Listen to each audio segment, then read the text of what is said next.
शीला दीक्षित जी और डॉक्टर मनमोहन सिंह साहब को क्या क्या नहीं कहते थे आम आदमी पार्टी वाले।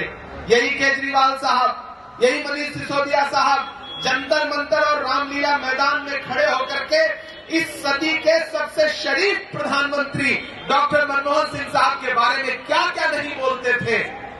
उन्हें भ्रष्टाचारी कहते थे, लेकिन तिमारपुर वालों, कुदरत की लाठी में आवाज नहीं होती है।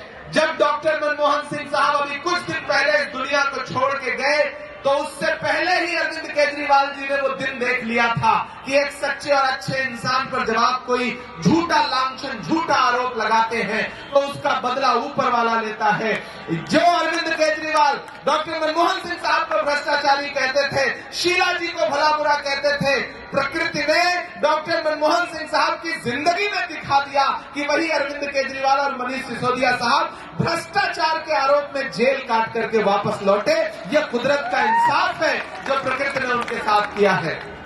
वो जो वहां बैठे हैं, जो दिल्ली की गद्दी संभाल रहे हैं पूरे देश की, उन्होंने चाय बेची,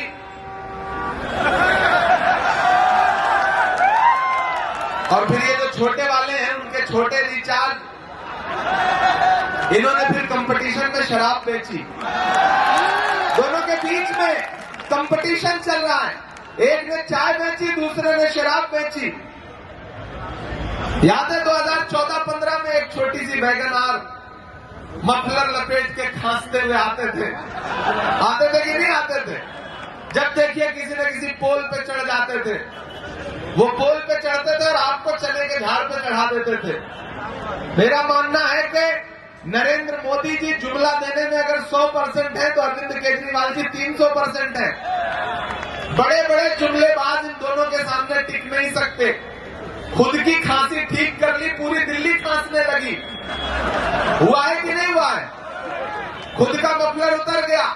अब प्रदूषण इतना ज्यादा है, भारतीय जनता पार्टी ने दिल्ली के माहौल को नफरत से जहरीला किया और आम आदमी पार्टी ने दिल्ली की हवा को प्रदूषण से जहरीला किया।